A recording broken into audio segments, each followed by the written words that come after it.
In the glittering heart of Washington, D.C., the ultimate showdown exploded when smug Barron Trump arrogantly mocked Barack Obama's legacy with a cheap birth certificate jab, only for Obama to wipe the smirk off both Trump's faces by calmly exposing the ugly family truth that Donald Trump had spent years desperately trying to hide. The Grand Leadership Forum in Washington, D.C. was packed wall to wall. Every seat was filled with senators, CEOs, foreign diplomats, and reporters. Right in the front row sat the three men everyone was watching. Barack Obama, calm and still like he was just there for a friendly chat. Donald Trump, arms crossed tight, jaw locked, staring straight ahead like he was ready to explode. And Barron Trump, tall and sharp in his suit, young but carrying that same cocky tilt to his chin his father had. The host stepped up, wiped sweat from his forehead, and forced a smile. "Ladies and gentlemen, please welcome former President Barack Obama." The crowd erupted. Some jumped to their feet, others clapped politely, but every eye locked on the side of the stage. Obama walked out slow and steady. No rush, no big gestures. He gave a small nod, adjusted the mic, and started speaking like he was talking to regular folks at a backyard barbecue, not a room full of power players. "Thank you," he said, voice warm and steady. "It's good to be here with so many people who actually care about what's next for this country." He paused, looked around the room. "Let's talk about something real. The cost of living is crushing families right now. Groceries, rent, gas, medical bills. Nearly 62% of Americans are living paycheck to paycheck. That's not a statistic. That's parents skipping meals so their kids can eat. That's families scared to open the mail because another bill might break them."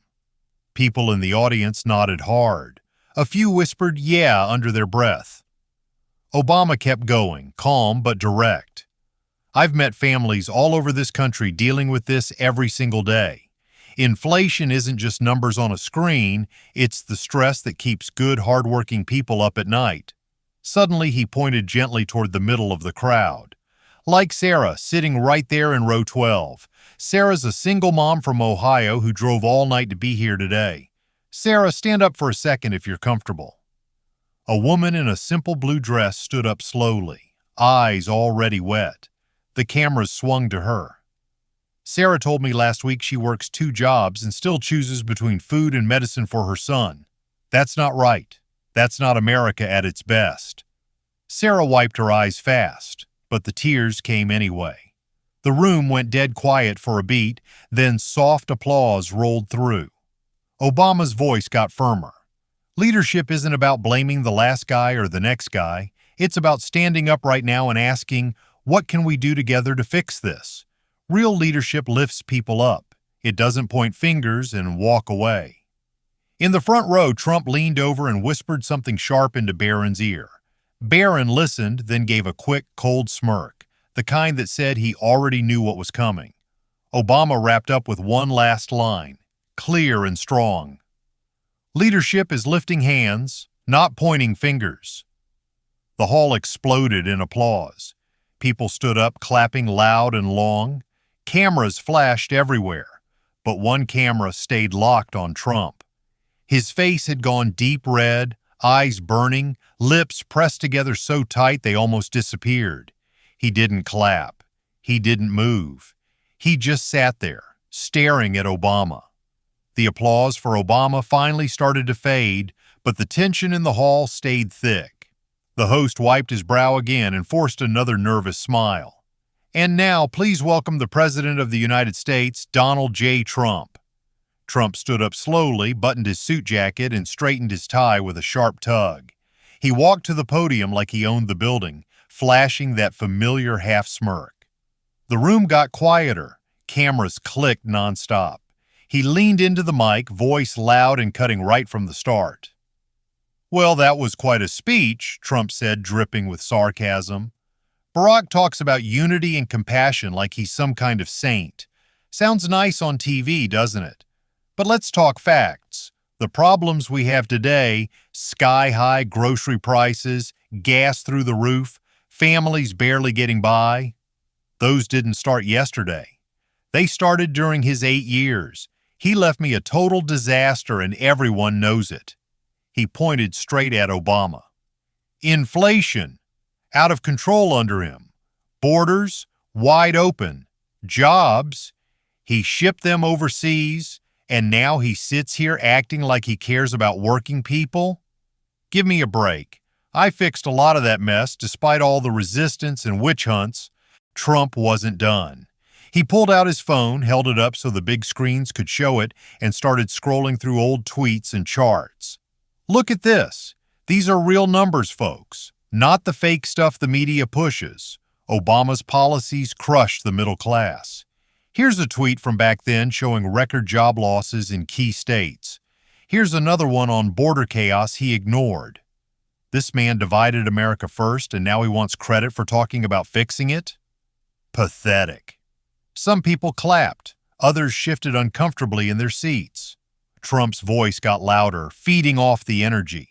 He loves to sound smooth and thoughtful, but talk is cheap when you leave the country in worse shape. While he was giving speeches, families were losing homes. While he smiled for cameras, Americans paid the price. I told the truth even when they didn't like it. That's real leadership. Obama sat completely still in the front row, hands folded, face calm. He didn't frown. He didn't look away. He just watched Trump with a small, steady smile like he'd seen this movie before. That smile seemed to piss Trump off even more. His face turned redder and he gripped the podium tighter. Trump jabbed a finger toward Obama. You see that? No answer. No defense. Just sitting there smiling because he knows I'm right. He paused, breathing heavy, then suddenly waved his hand toward the front row. Barron, come up here. My son has something the country needs to hear right now. The entire hall went dead silent. Every head turned. Barron stood up tall, adjusted his jacket, and started walking toward the stage. Trump stood just behind him, arms crossed, nodding like a coach sending in his star player. All eyes were glued on the young Trump. No one breathed. Well, Barron started, his voice calm but sharp with sarcasm, I guess we all enjoyed that nice speech about unity and compassion, especially from someone who spent years dividing this country. A few nervous chuckles broke out, but most people sat frozen. Barron didn't stop. He reached into his jacket, pulled out a thin folder of papers his father had slipped him earlier, and held them up toward the big screens. My dad always says real leadership is about truth even when it's ugly. Some people still wonder if every president was even born to lead this country. And some still wonder if the 44th president was even eligible. He waved the documents. These are new papers that just came out. They raise real questions. Questions a lot of Americans never got straight answers on. Gasps rippled through the audience. Phones started lighting up as people recorded. The birth certificate attack was back, right in Obama's face, and Barron delivered it with cold confidence. But he didn't stop there. Barron leaned closer to the mic, voice getting harder. And it's not just that. President Obama loves talking about family values, but look at what he taught his own daughters. How to divide people, how to push extreme ideas, how to tear down traditions. He turned his family into part of the resistance machine. That's not leadership. That's teaching the next generation how to keep America split. The room exploded with noise. Some clapped, others booed loudly. Whispers turned into arguments in the seats. A few people stood up shouting, "That's too far," while others cheered Barron on. The tension snapped like a live wire. Trump smiled proudly behind his son, clearly enjoying the chaos he had started. Obama had heard enough. He rose slowly from his chair in the front row, tall and composed, no rush in his movements. The entire hall went quiet again as he walked toward the stage. No anger on his face, just that steady, piercing look. He stepped up, looked Barron straight in the eyes, and spoke in a calm, low voice that carried through every speaker. "Before you question where I come from, Barron," Obama said, locking eyes with the young man, "do you truly know where you come from?" The words landed like a hammer. Barron froze, his cocky expression cracking for the first time. Obama stood tall at the podium, eyes locked on Barron, calm as still water. Then he delivered the line everyone would replay for weeks. "Are you Ivanka's kid or Melania's, Barron?" The entire hall sucked in a breath at the same time. Gasps exploded across the room.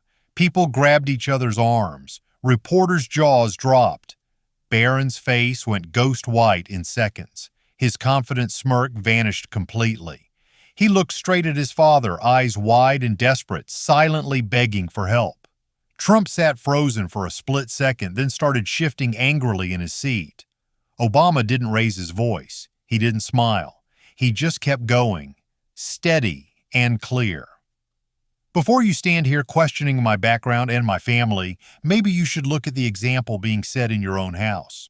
He turned slightly toward the big screens behind him. "Let me show you something real. This isn't rumor. This is your father on Howard Stern's radio show in 2006. Obama nodded to the control booth. A short video clip started playing on every screen in the hall. Trump's younger voice filled the room loud and clear. "If Ivanka weren't my daughter, perhaps I'd be dating her." The clip played for just 10 seconds, but it felt like forever. The audience erupted. Some people shouted in disbelief, others sat in stunned silence. An older reporter in the third row stood up, a veteran journalist who had covered Trump for years, and spoke loud enough for the mics to catch it. "That quote is real. I was in the studio that day. No editing." Those were his exact words. Barron looked sick. His hands gripped the edge of the podium like he might fall over. He glanced at his father again, face pale and lost. Trump finally exploded. He shot up from his chair, red-faced and furious, pointing at Obama. "That's a lie. You're a liar, Barack, twisting things like you always do." His voice boomed through the hall without even needing the mic. Security guards near the stage tensed up, ready to move. Barron stood up fast, clearly trying to walk off the stage and escape the nightmare. But Obama kept speaking, voice still calm but cutting deeper. "This isn't about one comment. It's about the example you set for your own son. You taught him to attack, to mock, to question people's place in this country instead of earning respect. That's what we're seeing tonight."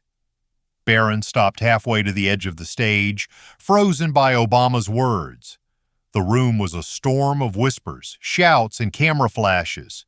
Trump kept yelling, "Liar," while Barron stood there caught between his father's rage and Obama's unshakable calm. Then Trump stormed up the stage steps, red-faced and furious, ignoring the host who tried to stop him. Security hesitated, not sure whether to step in. Trump marched straight up to Obama. No microphone, just raw, angry words flying between the two men face to face. "You destroyed my family's name," Trump shouted, voice booming loud enough for the whole hall to hear. "You've been attacking us for years, and now you're going after my son? You're a disgrace." Obama stood his ground, calm and steady, looking Trump right in the eyes. "You did that yourself the day you taught your son that mockery equals strength," he replied, voice clear and firm. "You handed him the same playbook of insults and division. Don't blame me for what you built at home." The two presidents stood inches apart, years of rivalry exploding in real time. The crowd was on its feet now, some cheering, some yelling for them to stop. Cameras flashed like crazy.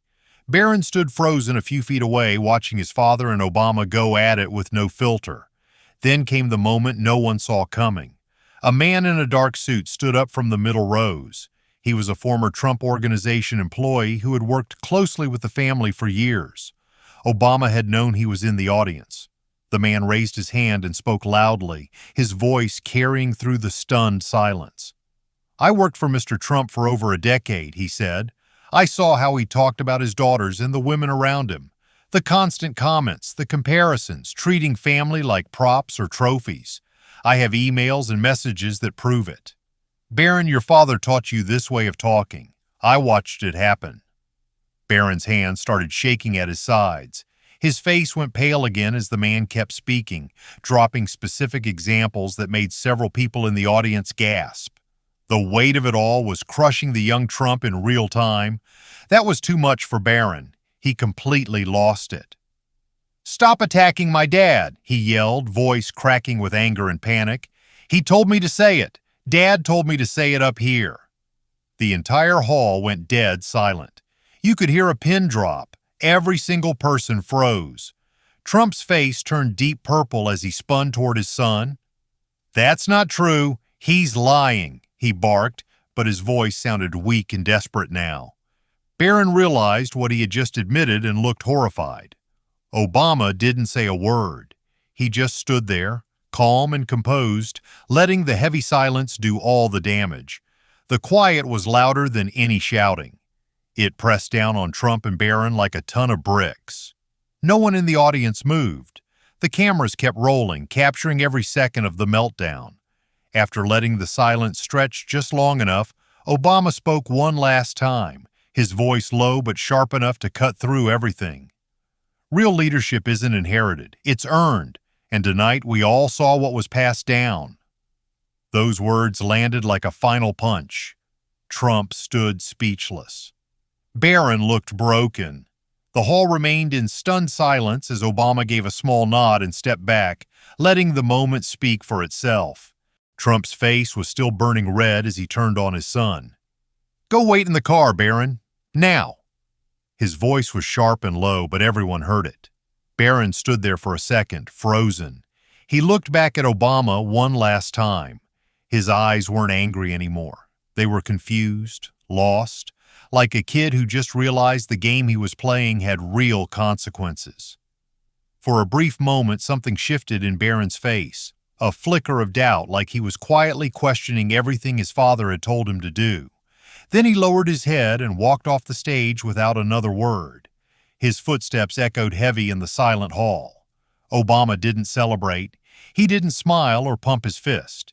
He simply gave a small, respectful nod to the audience and stepped back from the podium. The entire room stayed quiet at first.